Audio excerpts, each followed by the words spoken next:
Урматтуу коноктор, куш келипсиздер. Биз бүгүн коомчулукта аябай кенен кеп болуп аткан баш мыйзамды кайрадан өзгөртүш керекпи деген теманын алкагында кеп салалы деп атабыз. Алтынбек мырза, кеп учугун сизден баштайлычы. Мына кечээ сиз жогорку кеңеште конституцияны өзгөртпөш керек деген мааниде кеп козгодуңуз. Себеби эмнеге өзгөртпөш керек эле? Бирок ал конституция бул өзгөртпөй турган маселе эмес. Муну өзгөртүш керек. Убактысында өзүнүн ошол кайсыл бир деңгээлде элге, мамлекетке иштебей калган бир убактар келгенде аны жакшыртуу менен өзгөртүшүбүз керек. Бүгүн менин оюмча бул конституция толугу менен ишке кире элек. Биз аны иштете албай атабыз. Себеп дегенде ал жерде биз багыт алганбыз парламенттик башкарууга и премьер-министрге көп бул конституциянын негизинде көп полномочиялар берилген. Ал премьер-министр бүгүнкү парламент ошол өзүнүн ыйгарым укуктарын аткара албай жатат. Эмне себептен? Себеп дегенде биз эми көп жыл СССРдын 70 жыл социализмден, аңсезим менен ошо менен сугарылганбыз.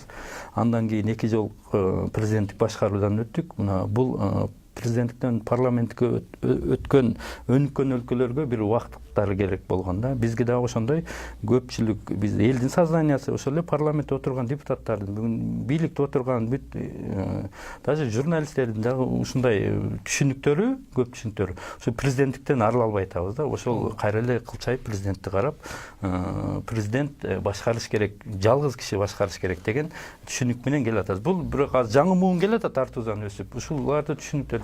Мен дагы эски муундар менен жаңынын ортосунда биз калып атабыз, бирок мен айтат элем, ушу парламенттик башкаруу толук күчүнө кириш керек келечекте. Президентти парламент шайлаш керек. Кайсы системаны албагын, бардык системада аткаруучу бийлик ал мамлекеттин өзөгүн түзөт, түркүгүн түзөт. Бүт ошонун тегерегинде. Ошон үчүн мына карап көргөн ошол тажрыйба, ошол модель азыркыга чейин иштеп атат. Келе атат. Конституцияны өзгөрткөндө бүгүнкү биздин жашообузга олуттуу таасир берет деп кимиңер кепилдик бересиңер? Алабукада мектеп жарылып, балдар палаткада окуп атат деп эртең айыл өкмөт айкырып атат радиодон. Азыр лифтиңер, мен силерден кечирим сурайм кечиккениме, лифтке 7 мүнөт кетти. 3 лифтиңердин бирөөсү иштеп, экөөсү токтоп турат. Конституцияны эмне кыласыңар, сөз кылып жигиттер? Не кыласыңар ошол жакта? Мына конституцияны колдонгон адам 2 чакырылыш иштеп көрдү. Эмнеси таскоолдук берди? Мына мындай келели. Башында Аскар Акаевич 5 жол конституцияны өзгөрттү. Андан кийин ал өзүнүн ырычагын бийликти күчтөндүрүш үчүн дайым өзгөрүп келди. Андан кийин Курманбек Салиевич өзгөрттү 2 жолу. Андан кийин Алмаз Шарсенович өзгөрттү. Булардын тагдыры эмне болду? Каякта бул кишилер азыр? Бардыгы мигрант болду. Каякта? Бул элдин көпчүлүктүн кызыкчылыгы менен тамашалашып, ойношуп, өзүнүн жеке кызыкчылыгын алдыга койгондордун тагдыры мындай болуп атканын биз түшүнүшүбүз керек. Конституциянын башында турган, конституциянын ошол өзүнүн кызыкчылыктарын коюп, ошол конституцияны түзгөн кишилердин тагдыры эмне болду бүгүн? Мисалы үчүн, буну менен бул тамашалашпаш керек. Конституцияны жеке кызыкчылык үчүн колдонбош керек эч качан. Конституция мамлекеттин, элдин кызыкчылыгы үчүн, дайым элдин жашоосун жакшыртыш үчүн өзгөрүш керек. Конституция эмнеге бүгүн реформаларга мишайт этип атабы? Эч кандай бүгүн өкмөттүн чарбалык ишке, экономиканы алдыга жылдырууга конституция мишайт этип атабы? Ошол конституциянын негизинде мына шайлоо болду 2010 жылы. Бийликтин партиялары эмес, ата журт тутуп келди. Биз утуп кеткенбиз. Алмаз Шарсенович эң күчүндө мезгилинде мына 15 жылы 38 мандатты алып келди. Болгону.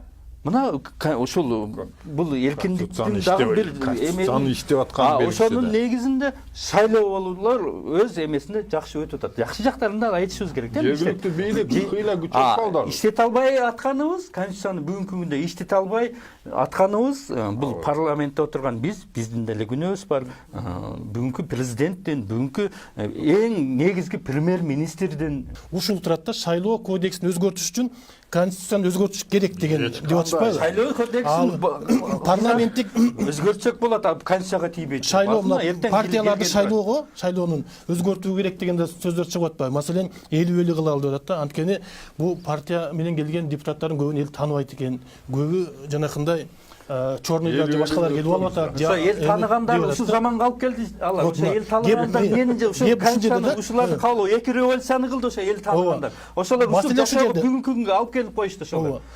Анан бүгүнкүлөр эмне күнөө? Мына ушул жөнүндө айтыңчы. Бир сөздү айтып коеюнчу. Бул жерде айтылып атпайбы? Ушул конституцияны мындай иштеп атса, ушул кыргыздын жыргалчылыгын камсыз кылып атып, ушул мамлекетти бекемдеп турган конституцияны биз тийбей эле коет элек.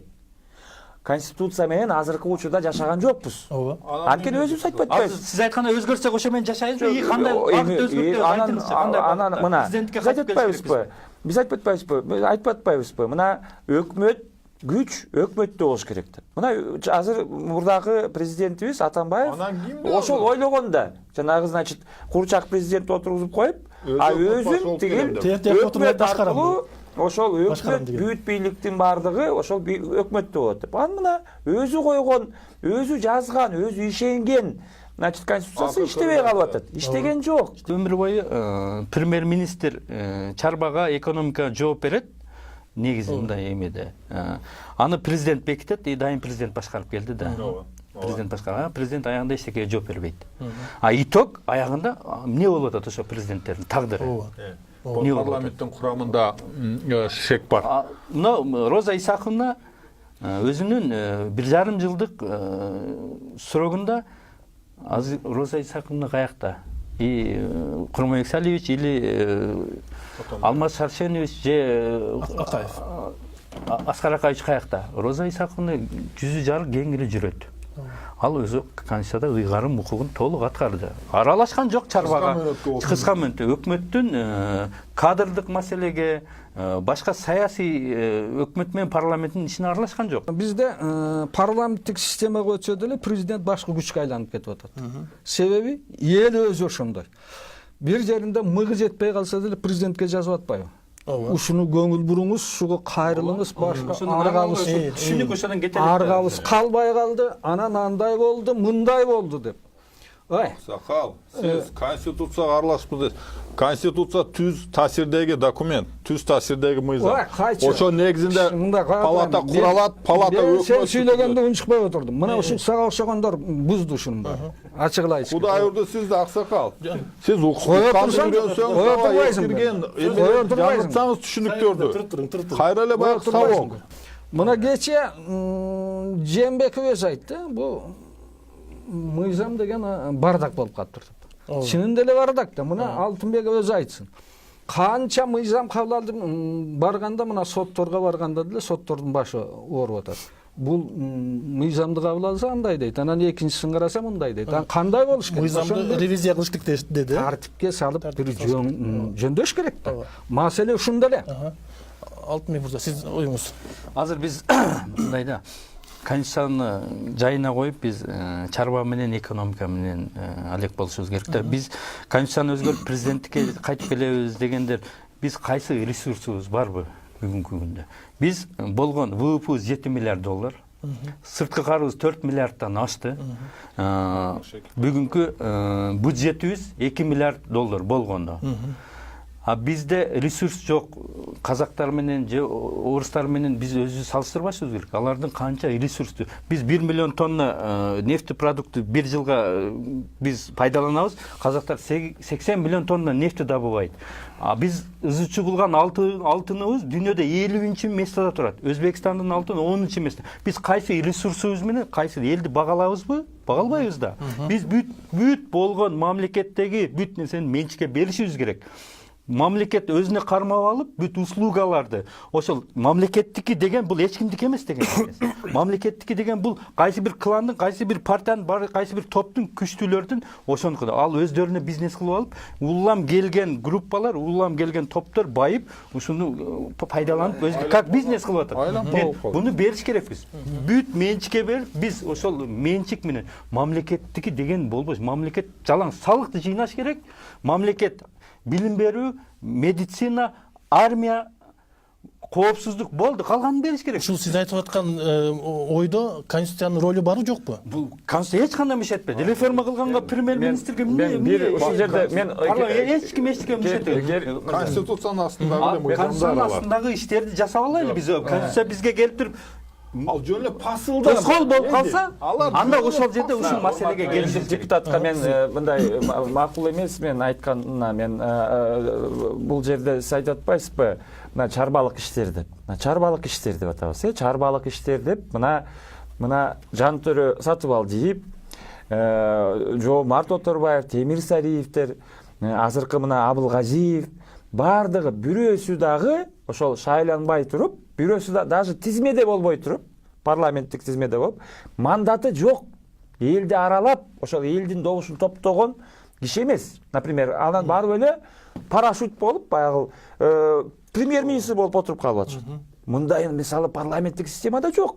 Алтынбек мырза, өкмөт башчы парламентти кетире алабы, кетире албайбы бизде азыр? Кетире албайт. жок. Булар биринчи ан үчүн булар инициатор болуп, булар чырды башташ керек. Биз аларга өкмөт башын эч кандай шектүүлүктөр булар жарыяласын, анан көрөсүңөр. Жок, конституцияда мындай жазылып турат. Эгер Эки тараптын рисковать ете ишенимден ажыраса, тиги бар да неге кызматтан кетип, анан кийин президентке арыз жазат экен. Анан президент карап көрөт экен. Кабинетти кетиремби же парламентти кетиремби деп. Көрдүңбү? Бул эми ушул эмне деген? Бул диктаторский баягы эскеле механизмдер. Ушундай себептен жердеги противовес өзгөртүш керек дейсиз. Этелек аба кандайдыр бир жерге келип сизе көзүн чырга. Бул бир аз эме болуш керек. Система издеришке противовес деген ал таптакыр башка нерселерди колдонот. Байке, ошол система 200 жылда бери иштеп болгону 26 жолу ошончо жылда поправка киргизди. Монархиянын ичинде маселен терезе эмне жөнүндөгү нормалар Американ конституциясында канцлер калып келет. Иштеп кое тур. Меркель азыр 9 жолу 27 Меркель маселен койсунчу, тиги маселени президенттин алдына барып таратасың деп. Таратат. Мындай кылбайлыбы? Алтынбек мырза. Же нары же бери болуш керек. Туура. Туура. Эгерде биз президенттикке кайтып келгенибиз сөз бербейсизби? Жок, мен кыса кошумча кайсынысы ылайык мен айтайын айыр. Бизди ошону тандап алыш керек. Айтпайынбы? Жок, айт. Президенттикке кайтып келгенибиз менин жеке пикирим бул такыр туура эмес. Артка кеткен болобуз. Биз парламентти күчтөн үчүн келечекте конституцияны сөзсүз өзгөртөбүз. Бүгүн эмес. 20-жылга чейин рас ушундай айтылганда 20-жыл шайлоодон кийин конституцияны эгер өзгөртүүгө бара турган болсок, президентти парламент шайлаш керек. Президентти парламент шайлаш керек. Президенттин бүгүнкү ыйгарым укуктарын бүт премьерге бериш керек. Премьерди жоюш керек. Премьерди жоюп салсак деле, эмне кыласың анда? Президент аткаруу бийлигине башчы боло берсин да. Ошол жерде шайланып атат. Аткаруу бийликти бир киши башкарыш керек, премьер-министр башкарыш керек. Президент премьер-министр бүгүн президент мындай күчтүү фигура, силовой блок колунда, ошон үчүн ушул аксоолор болуп аткан биз моюнга алышыбыз керек. Буну иштебей атат, президентке кайтабыз деген бул такыр туура эмес. Бул жерде бар сөз керек. Баш мыйзамды өзгөртүү. Ген прокурор менен СМБ президентте калып эки булчум. Анан калганын өкмөт башчыга берип, ал же мушташка до конца мындай решаться эте албайт, же артка кете албайт.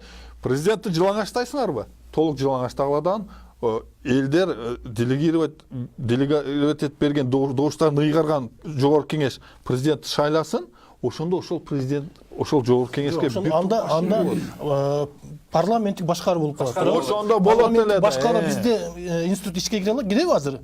Ата журт таптакыр оппозиционный мультинациональный деген улутчул болгон ата журт жеңип келди.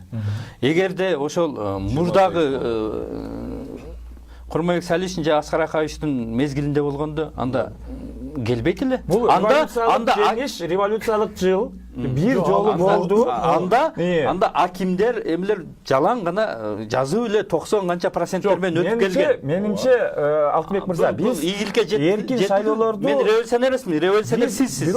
Бирок ошол биз сизди куткардык. Мына 2010-жылдын Сиз мени куткарган жоксуз. 2010-жылдын өзүңүздү куткарып өзүңүз 2010-жылдын мына Бакиевдердин кеткенинен ким утту? Байлар утту. Мурун титиреп офиске чуркап жүргөн кишилер азыр мына бийлик ошолорду убактылуу өкмөт ошол сапаты менен мен азыркы ушул курам, азыркы бийликтин сапаты, деңгээли, значит, видениясы, политикасы менен мен 100 эсе, мага бул суроону коесуңар, мен 100 эсе Аскар Акаевич, Курманбек Салиевичти элге жакшыраак жана пайдалуураак деп айта алам. Анда эмне революция кылдыңар анда? Сен эрежеңер Мен жаман деп айтып аткан жок. Ал эки киши сизден жакшыраак деп мен айтышым. Анда эмне революция кылдыңар? Анда эмнеге кылдыңар? Кыял, ошондой эркиндикке жетишелик, ошондой кандуу жанагындай булар кыялданып жүргөн баягы садиктеги балдарда силерге абаны болгулачы. 2012-жылы эле уже көзүм жеткен. Кыргызстан буларга садик Ушундай бийлик менен салыштырмалуу лучше мурунку бийлик болчу. Пластилинден жасагандай Элге пайдараак. Эзим мырза, мурдакы төңкөрүш же революциядан кийинки революциянын айырмасы болгон жок. Тескерисинче начар болду, жаман эффект берип койду да, туурабы? Партия деген түздөн түз ошо фракциясын башкарыш керек. Это бүт дүйнөдө ушундай. дүйнөдө. А бизде мына Биз дүйнөдө эмес. Атамбаевдин тигилерге мнеси өтпөй атат. Эмне кылыш керек конституция боюнча? Жок, механизми жок. Же болбосо мына республика ата журтта алгыла. Депутаттар отурат. Депутат кенен иштесе императивдик эмес деген принциптер салынган. Депутатка чындап мындай кененирээк ой жүгүртүп иштеген үчүн ана сиз Атамбаевдин жакпай калса Жок да, мына карасаң, Ар бир майдаланып жазыш керек эмес да конституцияда. Мындай карап, конституцияда негизги фракция посыл да, жөн эле посыл. Аны түндө толкование, конституционный, органикалык мыйзамдар бар, сен айтып көрүнгөн аткандай толкование бергенде ошол посылдарга негиз кылат. Жок, биздечи партиянын принциби баягы саясат кайсы жакка болсо ошол жакка болуп кетип атат да. Мындай, бул бизде Алтынбек туура кандай системаны алсак, эмнени алсак иштеткенге болот. Ал идеалдуу система жок. Бардыгынын кемчилиги бар, бардыгынын эмнеси бар. Бирок ошону мындай карап туруп бизге кайсынысы ылайык келет, ошону тандап алыш керек. Алтынбек Туурабы? Парламент башкаруу кылса болот деп атасыз да. Бүгүнкү конституция ошол сиз айткан башкаруу парламент башкарууга жооп береби? Толук жооп бербейт. Толук жооп бербейт. Демек, сиздин оюңуз кийин өзгөрөт экен. Келечекте өзгөртүүгө барыш керекпиз. Азыр бүгүн эмес да. Бүгүн азыр ушул бүгүнкү жооп берип аткандарын иштетип алганыбызда, анан кийин ошол эми тоскоолдук болуп калган мезгилде анан дальше шарттарды жылышыбыз керек да. Азыр бүгүнкү күндө неге өзгөртүүгө негиз бар? Эч кандай негиз жок. Шашылыш жок. Шашылыш жок. Негиз жок. Айрым саясий күчтөр шашкандар бар экен да. Шашкандар бар экен. Аларкы 20-жылдагы шайлоо. 20-жылдагы жеке кызыкчылык 20-жылга мына ушул система менен келе албаганын алар түшүндү. Алар башкача жол менен келиш керек деген жыйынтык болушу мүмкүн. Жогорку кеңештин депутаттары партиялык тизме менен гана шайланат. Ооба. Башка жок. Анан ошондо булар айтып атат, биз элдин өкүлүбүз деп. Ушулар элдин өкүлүбү же партиянын өкүлүбү? Бул шайлоо кодексине, шайлоодун эмесине өзгөртүү киргизсе болот. Бул конституцияга тиешеси жок. Конституцияда жазылып турбайбы партиялык тизме менен? Жок, партиянын тизмесинде жанагы өзүнчө да, ошону киргизсек болот. Ага эч ким тоскоолдук, конституция тоскоолдук кыла албайт. Анан кийин ошондо ар бир личность азыр туура айтып атасыз. Партиянын лидери или партиянын политсовети списокты түзүп өздөрү бекитип коюп атат ал. Каалаганы коюп атат. Каалаганы коюп. Аны элге берсе болот. Буну одномандатыйга кетпей туруп эле регионго бөлүндүрүп анын өзүнө персонально Эдил Байсаловго по всему Кыргызстанда добуш берсе, анын рейтинг менен сик катарына чыгарып коет, болду. Бир мандаттуу парламент күчтүү эле да. Бир мандаттуу.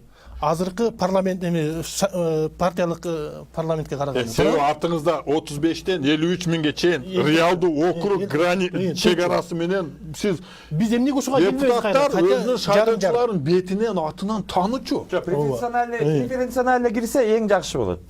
Ошол эң сонун партиялар, идея, программа, значит, анан кийин жергиликтүү жанагындай элден суурулган өкүлдөр. Биз таптакыр артка кайтпаш керекпиз, биз алдыга кетиш керекпиз. Кайра Таптакыр. бир мандатка келбеш керек. Жок. Алдыга жылышыбыз керек. Туура эмес. Элдин үнүн ким угат анда? Жок, преференционально деген жанагы преференционально. Аны киргизиш керек. Шайлоо кодекси. Ачык тизме, персоналдуу Партия конкретно сиз 90-чы күндө дагы мына 90-чы күндө болосуңбу, ата мекенде болосуңбу, сизге добуш берсе, сиз сурулуп чыгасыз. Буну каяктан алды? Преференциональный добуш берүү Скандинавия. Сиз айткан Ошол эле батыштан алып атпайбы? Туурабы? Айырмасы жок, батыш. Чаңган жок. Эми карап тур. Батышта мына Британияда парламенттик одномандатный округтан шайланат. Францияда ошондой шайланат. Преференционалга каршы чыкпаңыз. Жок, мен каршы чыгайын деп аткан жок. Мен суроо берип атам силерге. баарына каршы. Францияда ошондой, Германияда ошондой. Биз алардын эмне аларда эмесине жетип калыптанып элекпиз да. жок. Биз калыптана элекпиз. Жоонда калыптанып парламент башкарууда калыптанып элекпиз. Ошого эле кетип атат. Ановас деген бар. Биз аябай көп мокочу, ызычуу. Эми азыр унутуп калдыкпы? 2005-жылы араң аман калдык. Биякта согуш болуп кеткен аз калды бир канча округдарда. Мындай да 70 жыл тандырда бир очок деп айтайлы, от жагыла берди да. Анан отталып койгондон табы кайта элек да. 27 жылдан бери. Андан кийин 70 жыл. Андан кийин 2010 жылга чейин 20 жыл дагы президенттик башкаруу. Ошол 90 жылдын табы кайта элек. 8 жылда чындап моюнга алыш керек. 8 жылда биз ушул тургандар, биз ушуну ишке ашыра албайбыз. Биз бүгүнкү күнү мындай кылсак, бизден кийинки муундар сөзсүз жаңы муун көтөрүлүп, жаңы азыр ушу билимдүү жигиттер чоңоюп атат. Ушул парламенттик башкаруу менен кетиш керек. Биз артка кайтып ушулардын биз эртеңки эмесин бууп койбошубуз керек. Демек башкаруу формасында реформа болуп турду анда, туурабы? Сөзсүз. Жок болот. Аракет болот да. Бул ушул естественный процесс, бул жылып атат. Ушул системанын келишине кайсы бир киши алдыда барбы ошол? Ушул системанын келишине бирөөнүн эмгеги барбы? Кайсы бир саясатчынын ушул мына революционердин эмгеги жок деп айта албайбыз, аны чана албайбыз. Эмгектери бар. Болсо өзгөртүүгө ушул багытка кетишке чоң эмгеги бар. Аны да биз айтышыбыз керек. Жигиттин да эмгеги бар. Ушунда белгилеп коюш. Туурабы? Эмгектери бар. Аны тамбашыбыз керек. шайланды да.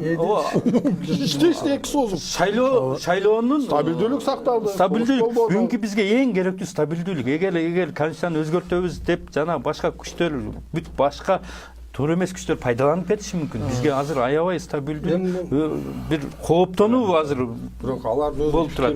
Мындай да. Азыр бирөөлөр эле коркутуп эле, үркүтүп эле, значит, ушундай эле кыйкырык менен эле азыр ошол чыккан кишилер айтып атпайбы? Өзгөртпөсөңөр дейт. Жазында баардык төңкөрөбүз дейт. Эми буларга биз жол бербейбиз. элди көчөгө алып чыгабыз дейт. Жол бербейбиз. Биз эми жаман адат болуп калбады. Бир нерсе болсо эле элди көчөгө алып чыккан. Андайга киши деле чыкпайт. Нерсе менен элди коркутпайлы. Кытайлар менен конституция. Революциябы же төңкөрүш дейбизби? Революция бул өзүнүн өткөн мезгил өттү. Бул ишин жасады.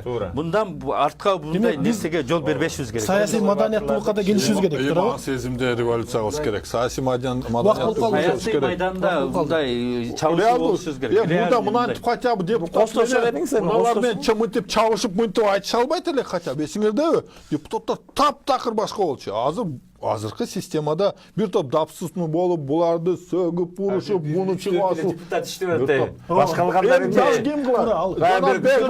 он чакты деп коет, 15 киши. Ошондо билип атпайсыз, мы их фамилии узнаем из криминальной хроники. Ачкандарбы? Жанагылардычы. Мына 20-жылы площадка түзүлөт. Мына келгиле. Шайлангыла, келгиле.